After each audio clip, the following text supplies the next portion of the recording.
Today I would like us to discuss a word that causes a lot of troubles to many students. The word svoy, somebody's own.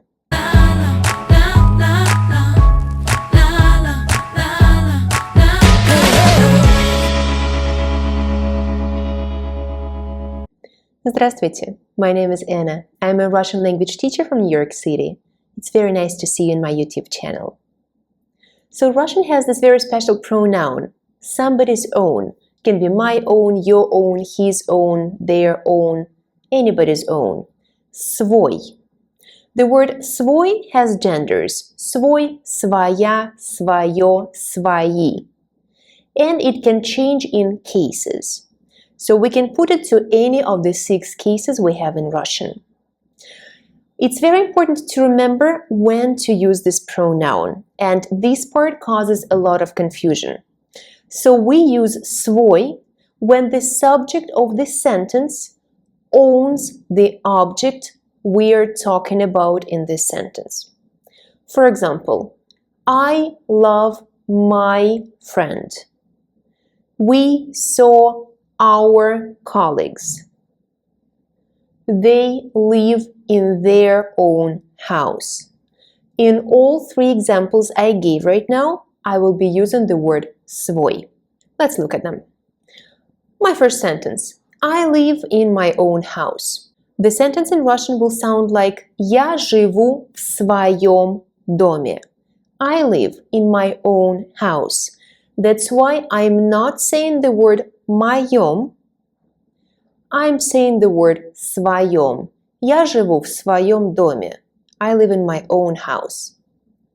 But for example, the phrase you live in my house will sound like ты живешь в моем доме.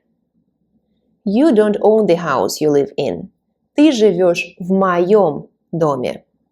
Or, for example, you live in your own house. Ты живешь в своем доме.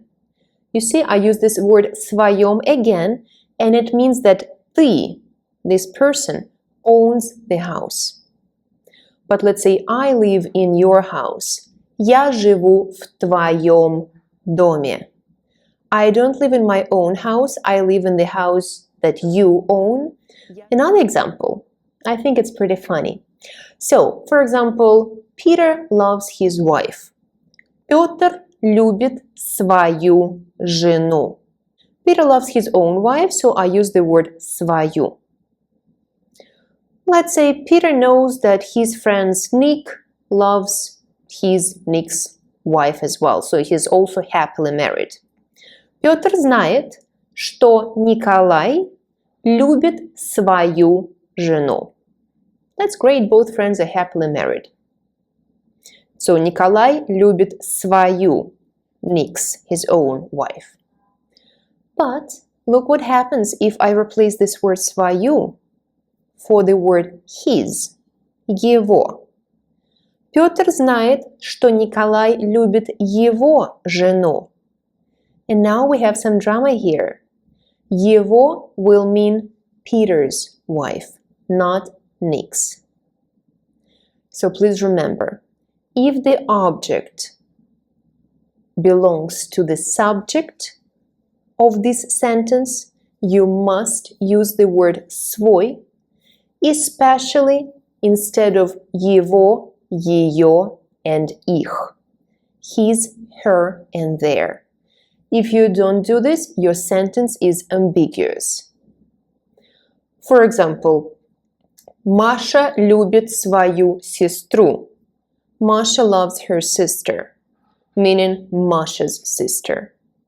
But if I say Маша любит ее сестру, it means Masha loves a sister of another girl, not Masha's. If you want to say that Masha loves her own sister, you must say свою. Маша любит свою сестру. Or, for example, they hate their boss. Они ненавидят своего босса. Своего meaning belonging to this group of people. И они.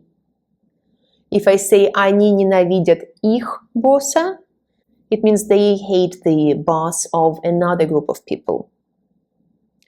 Or for example, я говорила со своей подругой. I talked to my female friend. You can say с моей подругой, but honestly, as a native speaker, I will prefer своей.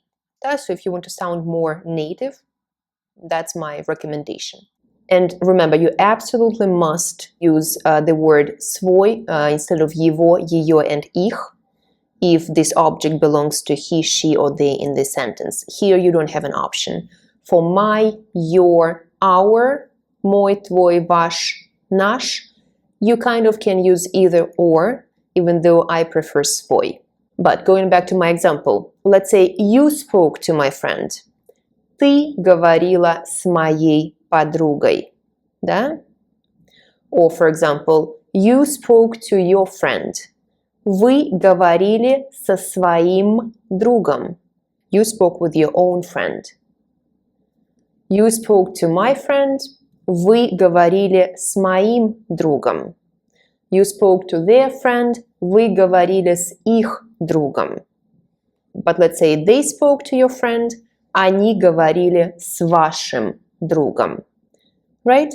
So I hope my examples make sense. You use the word svoy when subject owns the object, or the object belongs to the person who is the subject in this sentence. And you don't use the word svoy if the subject and object don't belong to each other. For example, you love my sister. Ты любишь мою сестру. You don't own my sister. But я люблю свою сестру. I love my own sister. Okay, now let's do a small exercise. Please write your answers in the comments below.